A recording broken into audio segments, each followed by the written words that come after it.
To bari mu shiga cikin labarinmu na ƙarshe inda za ku ji a bana yakin Ukraine ya ɗauki wani sabon salo, amma wannan karan ba a fagen daga ba sai dai a zaurukan diplomasiya na Washington DC. Har zuwa ƙarshen shekarar da ta gabata, Amurka ta kasance babbar mai taimakawa Ukraine, amma a bana sun ja da baya. Taimakon soji da Amurka ke turawa Ukraine ya ragu sosai. A madadin haka, Washington na tattaunawa da Rasha, suna ƙoƙarin matsa lamba ga Ukraine don cimma yarjejeniyar sulhu. Duk da cewa hakan ba zai zo da mamaki sosai ba, babban koma baya ne ga Ukraine, tare da illoli da ba za su tsaya iya birnin Kyiv ba. Na tsawon shekaru da dama, kasashen yamma suna aiki a matsayin tsintsiya maɗaurin ki ɗaya ƙarƙashin jagorancin Amurka, amma yanzu Amurkan Trump na son janyewa alakarta da Turai, lamarin da ya rarraba kasashen yamma zuwa gida biyu. A gefe guda akwai Amurka wacce ke mai da hankali kan ayyukanta na cikin gida, a ɗaya gefen kuma sauran kasashen ƙawance da Amurka ta yi watsi da su. Don haka waɗannan ƙasashe yanzu sun fara haɗa kai, suna gina wata haɗaka da suke kira Coalition of the Willing, wato wani ƙawance da ke da niyyar ci gaba da taimakawa Ukraine. Za mu shirya taron ƙawance na masu niyyar taimakawa Ukraine a ranar Alhamis mai zuwa a birnin Paris, tare da shugaba Zelensky a wurin. Muna kammala shirye-shiryenmu kan taimakon gaggawa ga sojojin Ukraine da tabbatar da samun ingantaccen tsari don hana sake mamayar da Rasha ke yi, da kuma yarjejeniyoyin tsaro da sojojin Turai za su iya bayarwa.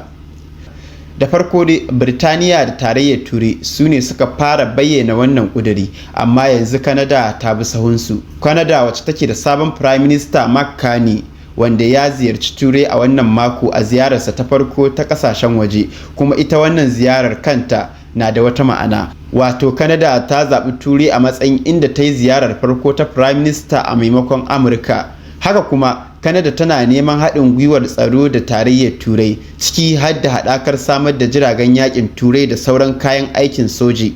Masana'antun Canada za su samu ƙarin kwangiloli, kuma Ottawa za ta rage dogaro da Amurka. A takaice dai wannan shine shirin.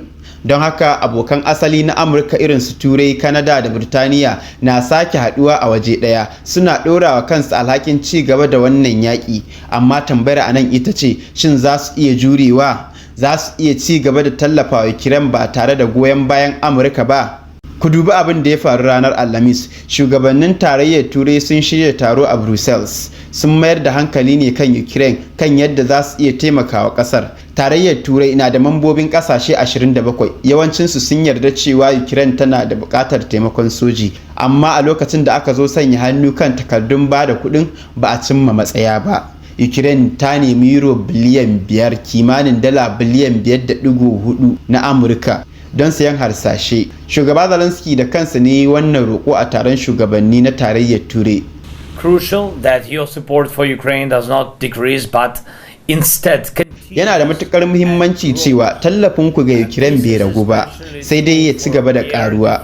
Wannan yana da muhimmanci musamman wajen kare sararin samaniya, taimakon soji da kuma karfafa juriya gaba daya. Muna buƙatar kuɗi don sayan harsashe, manyan bindigogi, kuma za mu yi matukar godiya idan Turai za ta tallafa da akalla euro biliyan 5 cikin gaggawa.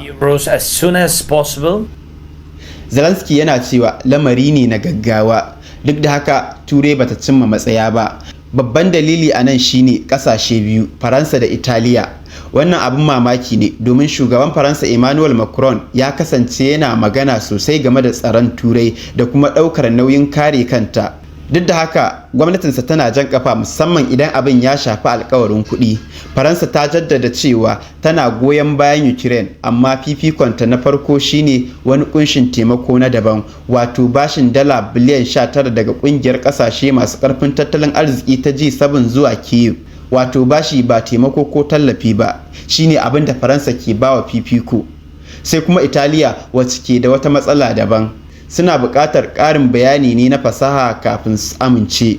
Wannan duk ya jinkirta aiwatar da bayar da tallafin na ujila, kuma hakan ya sake nuna cewa har yanzu Turai tana nan a cikin da'irar matsalolinta, wadda na farko ɗaukar manyan alƙawura, na biyu kuma shine rashin jituwa da jayayya da suke biyo baya, na ƙarshe kuma shine hakan na zuwa ne da matsaya maras ƙarfi da ba kowa ke gamsuwa da ita ba. Tun bayan fara yaƙi a shekarar 2022, Turai ta yi alkawarin bayar da fiye da dala biliyan 50 a matsayin tallafi. Sai dai tallafin yana zuwa ne da kaɗan-kaɗan cikin rashin sauri. Ko da kuwa an samu kuɗin, isar da kayan yaƙi na ɗaukar lokaci mai tsawo. Kamfanonin ƙera makamai suna ɗaukar shekaru kafin su kammala umarnin aikin da aka basu.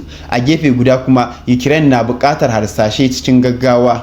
A ɗaya ɓangaren kuma, Amurka ta kasance tana amfani da tsarin drone down, wanda ke bata damar aika makamai kai tsaye daga ma'ajiyar kayan yakin sojojin Amurka zuwa Kyiv. Wannan tsarin yana da sauri sosai domin baya buƙatar amincewar majalisa kafin aiwatar da shi, amma Turai ba ta da irin waɗannan manya-manyan wajen ajiyar kayan soji. Don haka aika makamai yana zama kamar wani abu mai kasada. Shin za su fifita sojojinsu ne ko kuwa za su fifita Ukraine? Wannan ita ce tambayar da ke damun su. Shugabannin Turai na iya yin maganganun mara wa Ukraine baya, amma aikinsu baya yin daidai da maganganunsu. Sun kasa cimma matsaya kan kunshin tallafin kuɗin harsashi na euro biliyan 5. Idan ɗan wannan adadi na kuɗi kawai yana wahalar da su, to ta yaya ne za su maye gurbin Amurka? Idan muka yi la'akari da taron shugabannin Turai na baya-bayan nan, amsar ita ce wata matsaya mai rauni da ke cike da shakku. Ku ci gaba da bibiyar Mahanga TV domin samun labaran duniya da zarar sun faru. Kada ku manta ku yi mana like, kana ku yi mana subscribe domin ci gaba da samun waɗansu bidiyoyin irin waɗannan. Ni ne naku Sani Yakubu Jahun nake cewa da ku mu haɗa wata sabuwar bidiyon.